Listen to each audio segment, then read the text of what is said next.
할렐루야. 여러분의 삶 속에 폭풍과 풍랑이 있을 때에도 여러분 그 모든 것들을 잠잠케 하시는 그 예수 그리스도의 은혜를 경험하는 하루하루가 될 수 있기를 예수님을 축복합니다.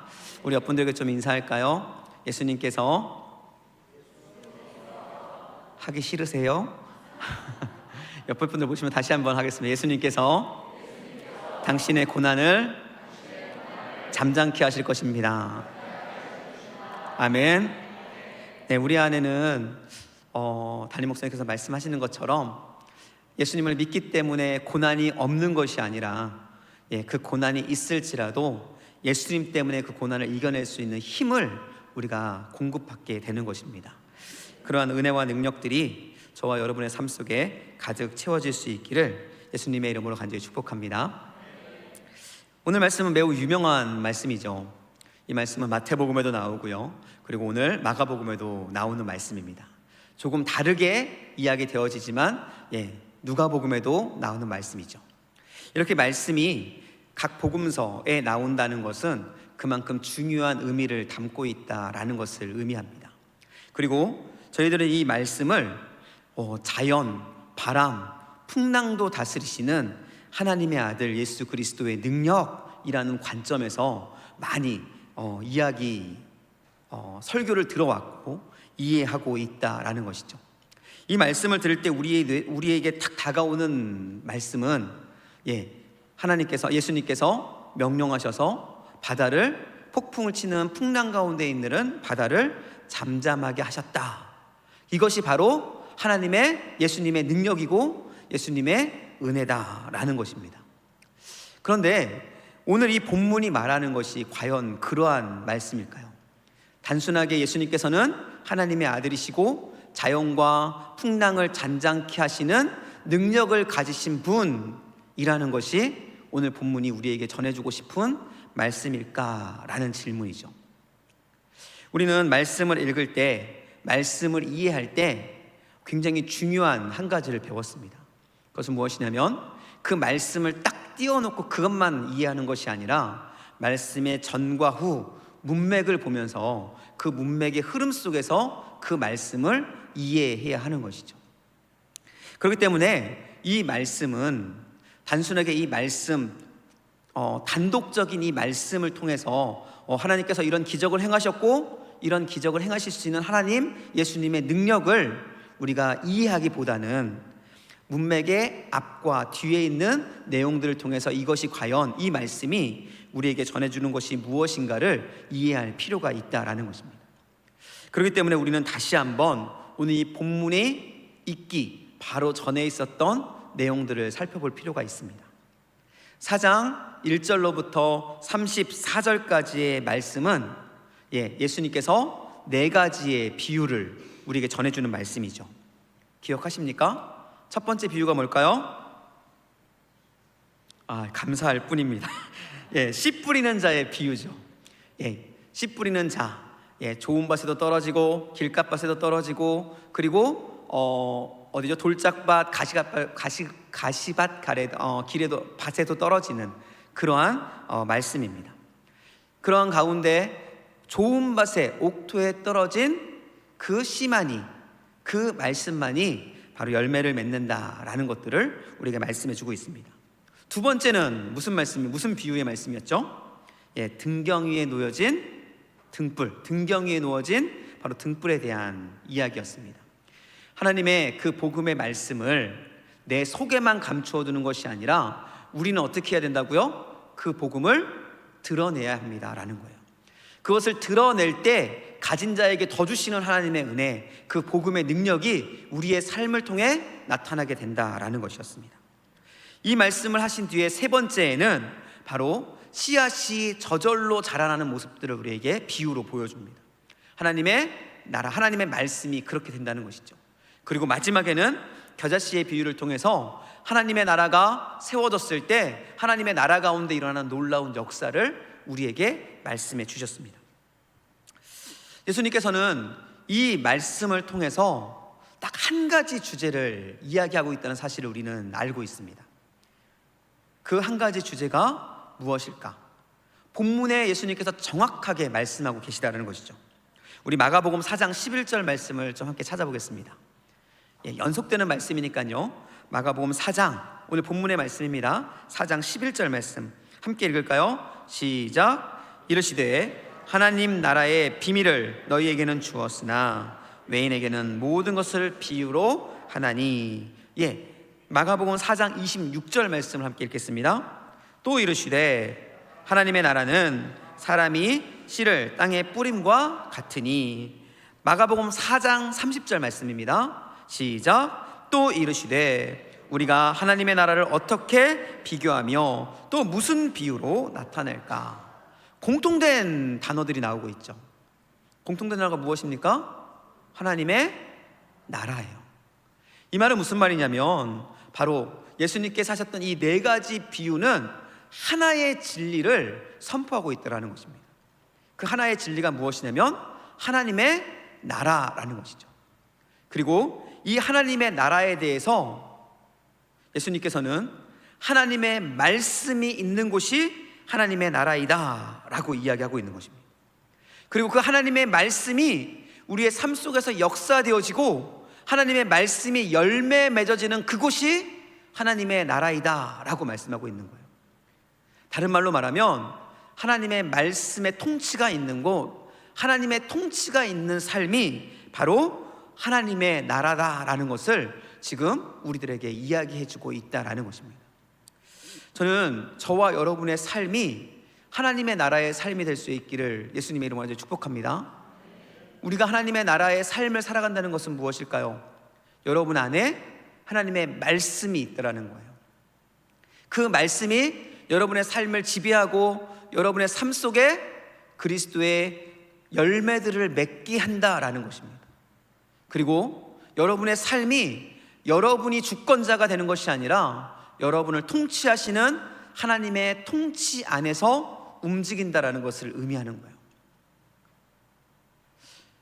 이 말씀을 되뇌어 볼 때 우리는 하나님의 나라를 살아가지 못할 때가 참 많은 것 같습니다. 나의 생각, 나의 주장, 나의 가치관, 나의 경험이 나를 주장하고 나를 이끌어갈 때가 많다라는 거예요. 여러분, 하나님께서 허락하신 하나님의 나라를 살아가고 있음에도 불구하고 우리는 하나님의 나라를 살지 못하고 있는 모습을 보일 때가 너무나 많이 있다라는 것이죠. 저는 우리 낙원의 성도들이 하나님께서 우리에게 보여주시고 허락하신 이 하나님의 나라를 살아갈 수 있는 은혜의 사람들이 될 수 있기를 예수님의 이름으로 축복합니다. 여러분 안에 주신 하나님의 말씀을 가슴에 품으시고 그 말씀을 살아가시고 그 말씀 가운데 하나님의 통치를 경험하는 여러분 모두 될 수 있기를 예수님의 이름으로 간절히 축복합니다. 이 말씀을 하시고, 즉 하나님의 나라에 대한 말씀을 하시고, 그리고 예수님께서는 제자들을 갈릴리 호수로 보내신 거예요. 그리고 그 갈릴리 호수에서 폭풍을 만나게 하십니다. 물론 우연하게 폭풍을 만날 수도 있겠죠. 이 갈릴리 호수는 좀 지형적으로 봤을 때 산으로 둘러싸여 있는 곳이기 때문에 돌풍이 많이 분다고 합니다. 그래서 갑작스럽게 파도가 치기도 하고 갑작스럽게 풍랑이 일기도 하는 그러한 모습들을 종종 보이게 됩니다. 우연히 그랬을 수도 있어요. 하지만 이 본문의 내용은 우연히 그러한 일들이 일어나는 것이 아니라 바로 하나님께서 어떠한 목적을 가지고 그곳으로 제자들과 사람들을 몰아넣었다는 것을 우리는 알 수 있게 된다는 것이죠. 예수님께서는 왜 그들을 그 풍랑 속으로, 폭풍 속으로 몰고 가셨을까? 그 이유를 우리가 말씀 서론 부분에서 말씀드렸던 것처럼 앞에 있는 본문의 어떤 주제와 연결해서 보았을 때 바로 예수님께서 제자들과 사람들에게 보여주셨던 하나님의 나라가 과연 무엇인지에 대한 실제를 그들에게 보여주기 위해서였다라는 것입니다. 하나님의 통치가 무엇인지, 하나님의 통치는 무엇을 통해서 일어나는지, 하나님의 통치를 위해 필요한 것은 무엇인지를 실질적으로 그들에게 알려주기 위해서 예수님께서는 이 제자들을, 그 사람들을 폭풍 속으로 몰아 넣으신 것이라는 거예요. 여러분, 이론으로 알았다고 해서 그것이 나의 것이 되는 것이 아닙니다. 여러분, 수학 잘 하시나요? 여러분, 수학의 경험들을 잠깐 생각해 보시면 못 푸는 문제를 선생님들이 막 풀어주시잖아요. 선생님들이 풀어주실 때는 그 문제를 내가 아는 것처럼 느껴집니다. 아니신가요? 네, 그러셔야 돼요. 네, 일단은 그러시는 걸로 할게요. 잘 모르는 문제일지라도 선생님께서 막 풀어주시면 왠지 그 문제를 내가 막 아는 것 같아요. 그런데 막상 그 동일한 문제를 선생님이 알려주지 않고 혼자 다시 풀면 그 문제를 풀 수 있는 학생이 많이 있을까요? 많지 않습니다. 만약 그래서 다 풀 수 있으면 수학 다 100점 맞을 수 있어요. 그런데 그렇지 못한 것이죠. 이유가 뭔지 아십니까? 아는 것처럼 느껴지지만, 들었을 때는 아는 것처럼 느껴지지만 실제로 내가 그것을 경험해 보지 않으면, 실제로 내가 그것을 혼자 풀어보지 않으면 그 문제는 절대 나의 것이 되지 않는다라는 거예요. 예수님께서 하나님의 나라에 대한 아름다운 진리, 너무나 핵심적인 진리를 이스라엘 백성들과 제자들에게 보여주셨습니다. 그 말씀을 들었을 때 이스라엘 백성들과 제자들은 마음이 뛰었을 거예요. 와, 그 하나님의 나라가 나에게 주어졌구나. 그 말씀을 내가 받고 있구나. 그 말씀으로 내가 살아낼 수 있구나. 그러면 나를 통해 하나님의 나라가 일어날 수 있구나 라는 소망들이 생겼을 거라는 거예요. 오늘 우리 토파주와 오닉스 친구들의 캠프가 마무리됐습니다. 아마 지금 그 친구들의 마음이 아마 이럴 거예요. 내가 은혜 가운데 모든 것을 할 수 있을 것처럼 느껴지는 마음이 있을 것입니다. 그런데 그 마음은 때때로 착각일 때가 많아요. 그 은혜가 진짜 내 것이 되기 위해서는 지금부터 그 은혜를 살아내는 훈련을 해야 됩니다. 그리고 그 안에 살아내는 실제의 모습이 있을 때 비로소 받았던 은혜가 내 것이 되어지기 시작한다는 거예요. 오늘 예수님께서 제자들을 풍랑 속으로 몰아넣은 이유는 바로 이것입니다. 너희가 받은 은혜, 너희가 받은 하나님의 나라에 대한 진리, 그것이 너희에게 진짜가 되기 위해서는 실제로 경험해야 된다는 것이죠. 그들은 폭풍 속으로 몰아쳐집니다. 그 하나님의 은혜를 경험했던, 하나님 나라를 경험했던 그들이 어떻게 합니까? 그 풍랑 속에서 그들을 통치하시는 하나님이 아닌 그들의 경험들을 의지하기 시작합니다. 여러분, 그 풍랑이 일었을 때 그들은 누구를 의지해야 됩니까? 자연스럽게 자라나는 씨앗처럼 하나님의 말씀이신 예수님을 의지해야 합니다. 그런데 그들은 하나님의 말씀, 그 하나님의 말씀이신 예수 그리스도를 의지하는 것이 아니라 자신들을 의지합니다. 자신들의 경험을 의지하죠. 그래서 그 풍랑을 헤쳐나가기 위해서 스스로 힘쓰고 애쓰는 모습들을 성경 본문은 우리에게 보여주고 있다라는 것입니다. 우리 37절 말씀을 함께 좀 읽겠습니다. 같이 읽을까요? 시작. 큰 강풍이 일어나며 물결이 배에 부딪혀 들어와 배에 가득하게 되었더라. 큰 강풍이 일어나서 배에 가득 차게 될 때까지 그들은 예수님을 깨우지 않습니다. 예수님께 간구하지 않아요. 그동안 그들은 무엇을 했을까요? 그들 스스로가 이 문제를 그들이 그동안 경험했던 경험을 통해서 이겨낼 수 있다라고 생각하며 그 일을 지금 헤쳐나가고 있었다라는 것입니다. 이것이 이 제자들의 모습이 아니라 중요한 것은 우리들의 모습이라는 거예요. 우리에게 어려움과 아픔이 있을 때 우리는 무엇을 의지합니까? 우리의 입술과 기도할 때 나는 하나님을 의지한다고 이야기하고 하나님의 도우심을 간구합니다. 그런데 우리의 실제 모습은 무엇을 의지할 때가 많습니까? 저도 그럴 때가 많은데요, 바로 지금까지 내가 경험했던 내 삶 속에 누적되어 있는 나의 지식과 지혜를 의지할 때가 많이 있다는 것이죠. 여러분, 하나님의 나라는 그러한 것들을 통해 일어나는 것이 아니라 바로 스스로 자라나는 씨앗처럼 스스로 자라나는 씨앗이 거대한 숲을 이루는 것처럼 바로 하나님의 말씀과 하나님의 은혜를 통해 역사되어진다는 것을 하나님께서는 그들에게 경험케 하고 있는 거예요. 저는 우리 낙원교회 성도님들 안에 이러한 하나님의 나라, 하나님의 통치를 경험하는 은혜가 있기를 예수님의 이름으로 간절히 축복합니다. 여러분, 나를 의지하지 마십시오. 나의 경험을 의지하지 않기를 예수님의 이름으로 축복합니다.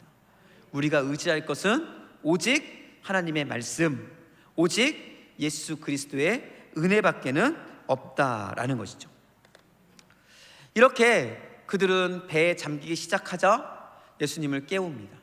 그리고 예수님을 깨우자 예수님께서 놀라운 기적을 일으키시죠.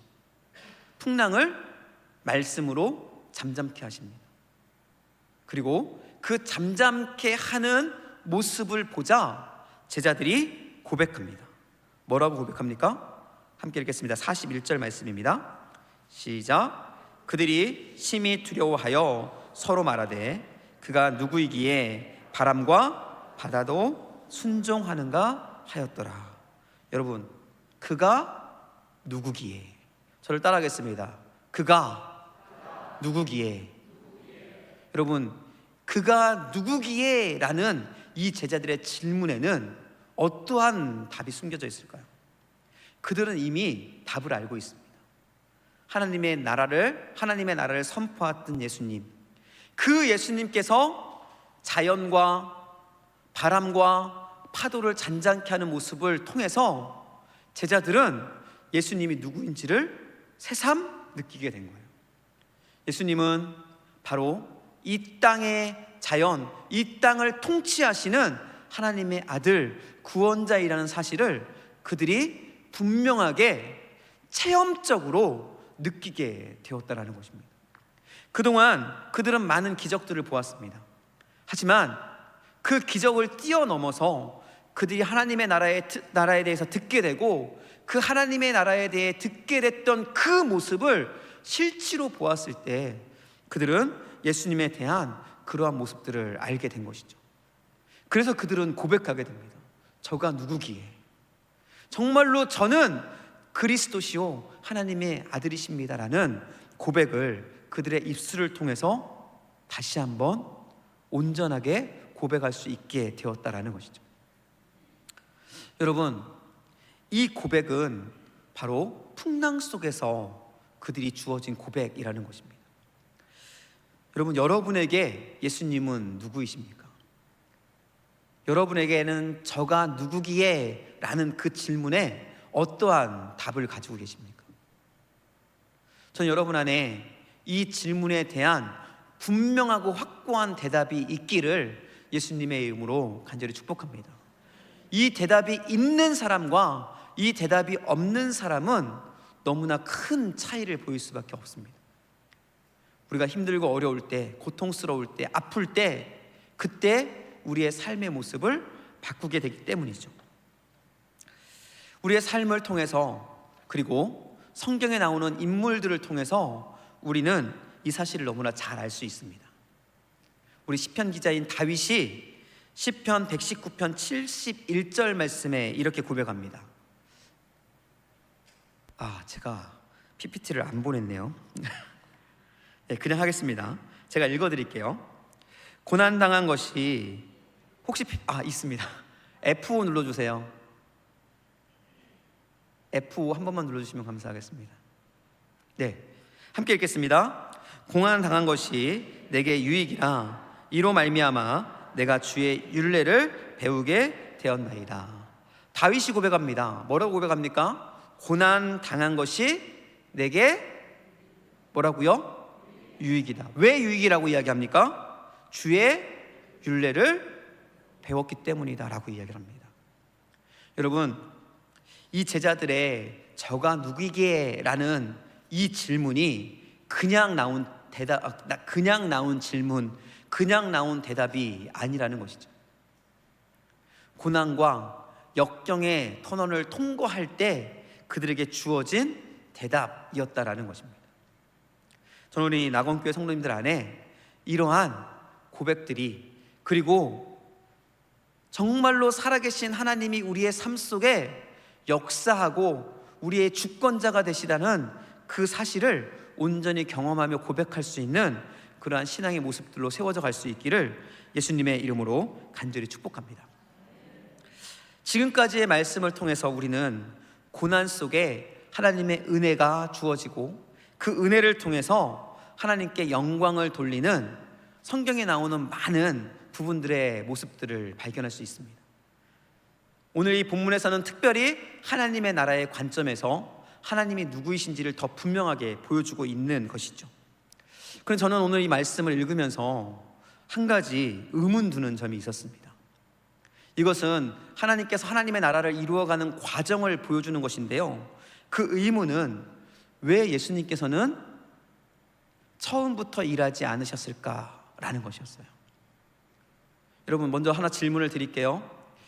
예수님께서 파도가 일렁이고 물이 들어차고 있는 상황 속에서 단잠을 주무셨을까요? 방금 저희가 읽었던 찬양에는 예수님이 단잠을 주무신 것처럼 묘사하고 있습니다. 그러나 제가 말씀을 계속 보면서 예수님께서는 과연 단잠을 주무셨을까? 라는 고민을 좀 해볼 수밖에 없었어요. 그래서 제가 인터넷을 막 뒤졌습니다. 그리고 그 당시에 배는 어떤 모습이었을까라는 것을 좀 찾아봤어요. 예수님 당시의 배는 어떤 모습이었을까? 우리 PPT를 잠깐 보시겠습니다.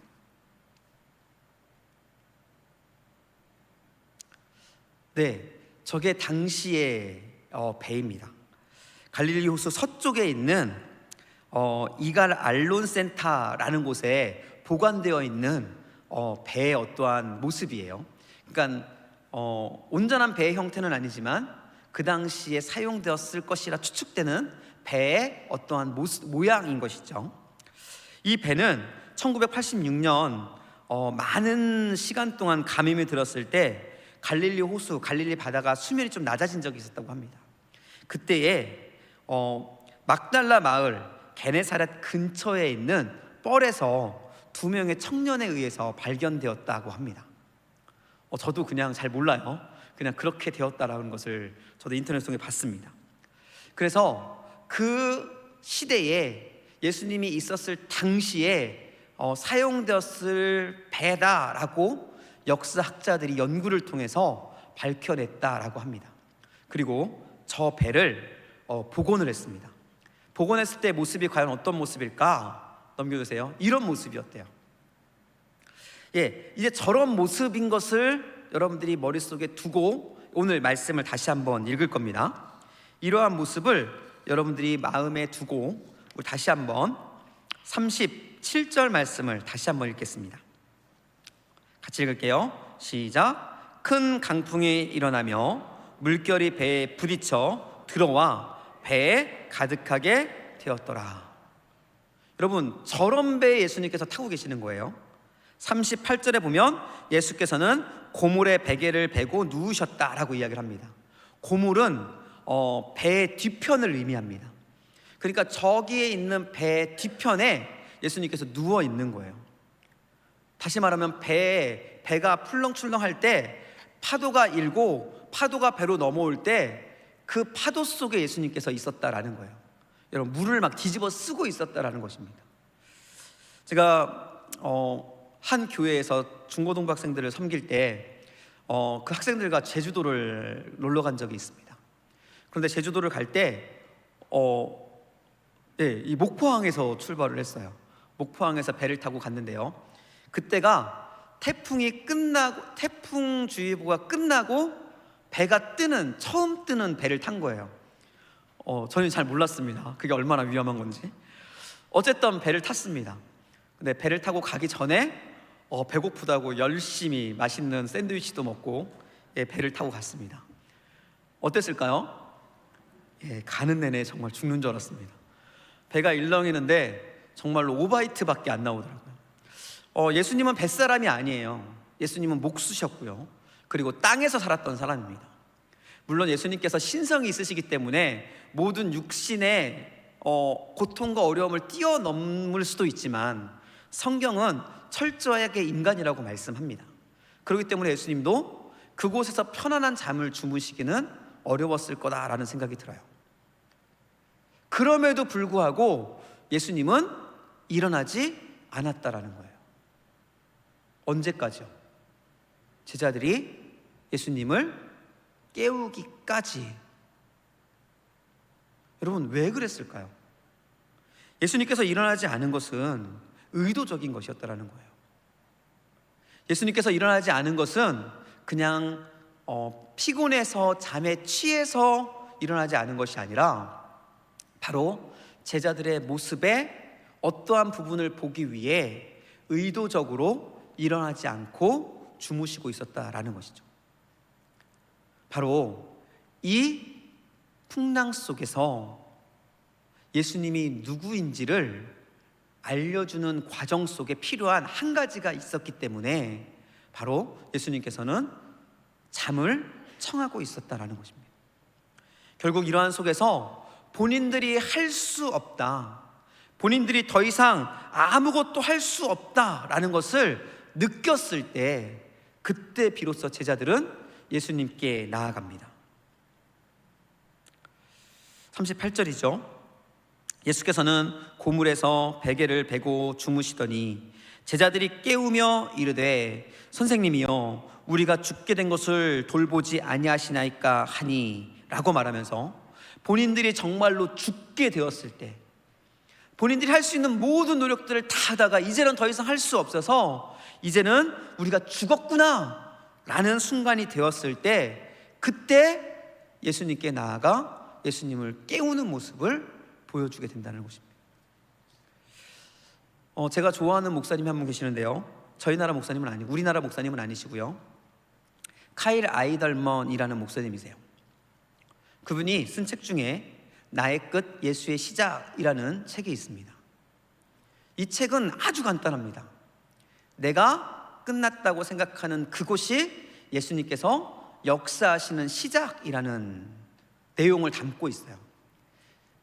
내가 끝났다고 시작하는 곳에서 예수님의 역사는 시작되고 은혜는 시작되고 예수님의 복이 시작된다, 이런 내용들을 담고 있습니다.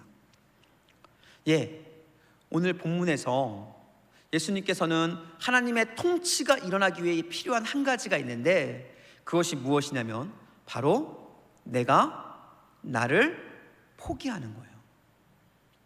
내가 나의 자존심을 포기할 때, 내가 나의 지혜를 포기할 때, 내가 나의 자존감과 내가 가지고 있는 어떠한 능력이라고 말하는 것들을 포기할 때, 그때 하나님의 나라가 그곳에 이루어지기 시작한다라는 것을 예수님께서는 그들에게 지금 보여주고 있다라는 것이죠.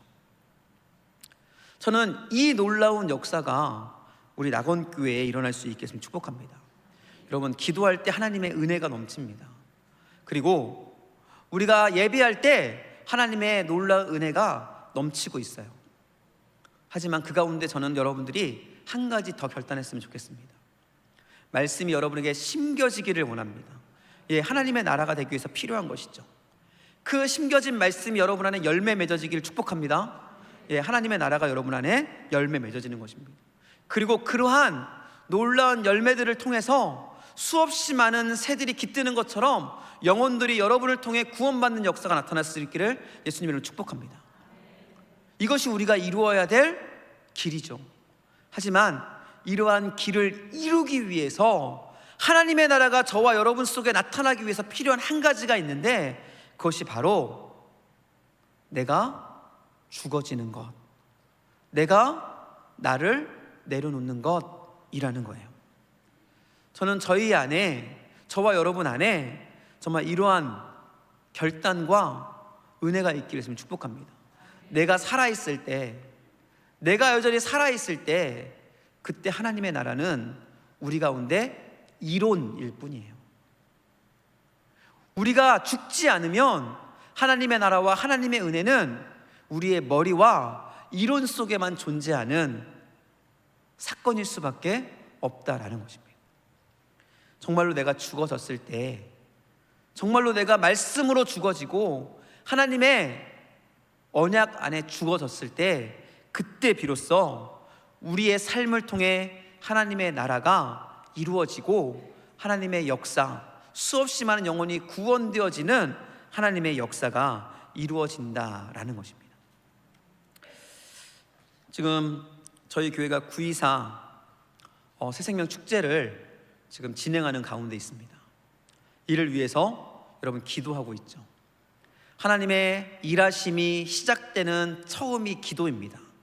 그런데 이 기도는 단순하게 하나님께 내 무엇인가를 쏟아붓는 그것이 아니라 내가 죽었습니다라는 고백이라는 거예요. 나의 자존심도 죽었습니다. 내가 가지고 있는 지금까지의 모든 것들을 다 주님 앞에 내려놓습니다라는 고백이 바로 기도라는 것이죠. 이러한 기도와 간구가 우리에게 있을 때 여러분 하나님의 역사는 우리를 통해 일어날 수 있다고 저는 확실히 믿습니다. 저는 이 924 새생명 축제를 준비하는 특별한 새벽 40일 기도회 동안 우리 안에 다른 많은 역사들이 일어나기를 원하지만 특별히 내가 죽어지는 역사가 일어날 수 있기를 예수님의 이름으로 아주 축복합니다. 정말 내가 주님 앞에서 죽었습니다. 내가 정말 죽은 사람입니다 라는 이 고백이 주님 앞에 드려질 때 여러분 그때 비로소 하나님의 나라는 이스라엘 제자들에게 고백되었던 것처럼 우리의 삶 속에 고백되어질 것이고요, 그리고 그 고백이 실제 능력이 되어서 여러분의 삶 속에 죽어가는 영혼을 살리는 놀라운 역사로 나타나게 될 것입니다. 이러한 은혜가 저와 여러분에게 넘쳐날 수 있기를 예수님의 이름으로 아주 축복합니다. 우리 옆분들에게 좀 이렇게 마지막으로 인사하겠습니다. 내가 죽을 때 죽기 싫으시죠? 다시 합니다. 내가 죽을 때 별로 안 큰 것 같아요. 다시 한번요. 내가 죽을 때 예수님께서 일하십니다. 내가 죽을 때 그곳에 하나님의 나라가 세워집니다. 아멘. 여러분 이러한 놀라운 역사가 우리의 삶 속에 정말로 경험될 수 있기를, 그냥 이론이 아니라 실제 경험되어서 알 수 있기를 다시 한번 예수님의 이름으로 축복합니다.